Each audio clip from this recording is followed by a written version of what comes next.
প্রিয় ছাত্রছাত্রীরা, আজকে তোমাদের জন্য রাষ্ট্রবিজ্ঞান অর্থাৎ পলিটিক্যাল সায়েন্স এর লাস্ট মিনিট একটি সাজেশন নিয়ে এসেছি। তো চলো প্রিয় ছাত্রছাত্রীরা, আমরা প্রথম প্রশ্নটিতে চলে যাই। তার আগে আরও একটি তথ্য জানাই, তোমরা কিন্তু একটি খাতা পেন নিয়ে লিখে নাও হুবহু প্রশ্নগুলি, এবং এর উত্তরগুলি কিন্তু আমাদের ভিডিও ডেসক্রিপশনে ওয়েবসাইট লিঙ্ক দেওয়া থাকবে, সেখান থেকে কিন্তু তোমরা অনায়াসে সেই উত্তরগুলি তোমরা পেয়ে যাবে।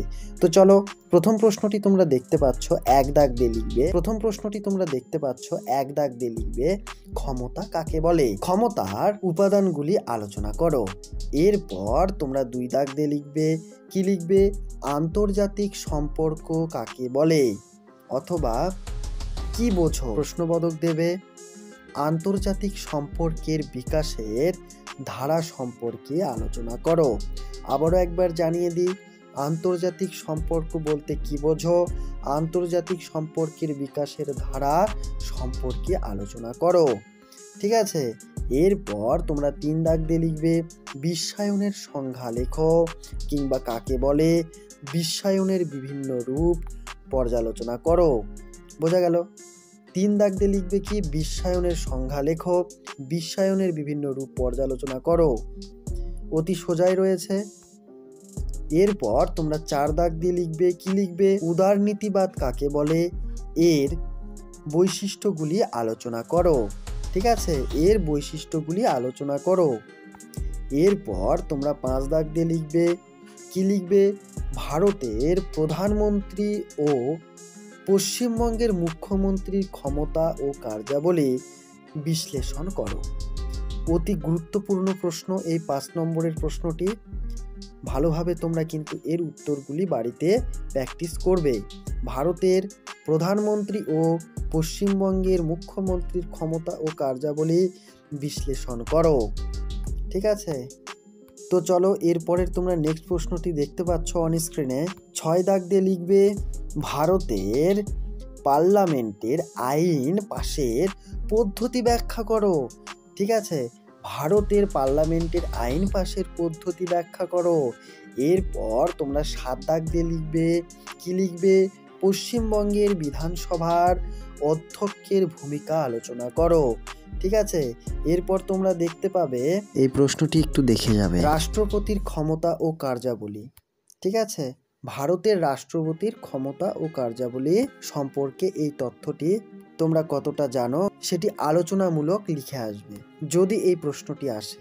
এই প্রশ্নটি কিন্তু তোমাদের দেওয়া হয়নি। এরপর তোমরা 8 দাগ দিয়ে লিখবে, ভারতের হাইকোর্টের গঠন ও কার্যাবলী ব্যাখ্যা করো। ভারতের হাইকোর্টের গঠন ও কার্যাবলী ব্যাখ্যা করো।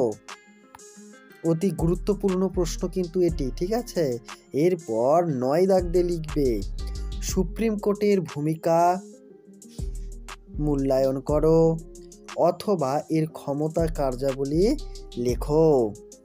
এরপর সর্বশেষ আর একটি প্রশ্ন তোমাদের জন্য রাখা হয়েছে। তো বন্ধুরা, চ্যানেলে প্রথমবার হয়ে থাকলে অবশ্যই তোমরা সাবস্ক্রাইব করবে এবং তোমাদের গ্রুপ কিংবা বন্ধু বান্ধবদের মাঝে এই সংক্রান্ত বিষয় জানাতে কিন্তু একদমই ভুলবে না।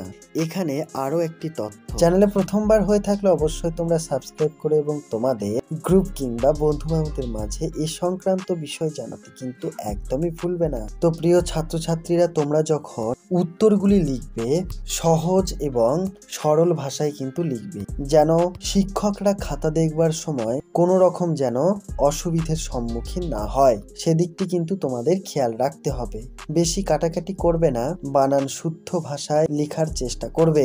বড় প্রশ্ন কিন্তু তোমাদের থাকবে, প্রতিটি প্রশ্নের মান 8 করে। ঠিক আছে, সেদিকটিও কিন্তু তোমাদের খেয়াল রাখতে হবে। তো প্রিয় ছাত্রছাত্রীরা, নির্ভয়ে পরীক্ষা দিতে যাও, আমাদের কোশ্চেনগুলি ফলো করো। কোনো রকম অসুবিধে হলে অবশ্যই তোমরা আমাদেরকে কমেন্টের আকারে জানাতে পারো।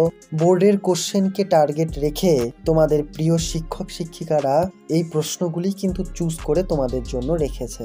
সেই প্রশ্নটি কিন্তু আমি তোমাদের সামনে তুলে ধরলাম। কথার মাঝে আমরা কিন্তু একটি প্রশ্ন দেওয়ার কথা ছিল, সেই প্রশ্নটি তোমরা অন স্ক্রিনে দেখতে পাচ্ছ 10 নাম্বার। অর্থাৎ বন্ধুরা, তোমরা 10 দাগ দিয়ে লিখবে, কি লিখবে? যা কিন্তু তোমরা অন স্ক্রিনে দেখতেই পাচ্ছ, আন্তর্জাতিক সম্পর্কের সংজ্ঞা লেখো, যা কিন্তু আমরা পূর্বেই দিয়েছিলাম, কাকে বলে। সেম উত্তর হবে। 10 দাগ দিয়ে তোমরা লিখবে, ক্রেতা সুরক্ষা আদালতের গঠন, উদ্দেশ্য লেখো। এটি তোমাদের কিন্তু পয়েন্ট করে দেওয়া থাকবে। দুশ্চিন্তা দূর করে তোমাদের কিন্তু সুন্দরভাবে সঠিক উত্তরটি কেমন লাগলো আজকে আমাদের বিশ্বাস রয়েছে এই প্রশ্নগুলির মধ্যে থেকে আজকে এতখানি পাবে।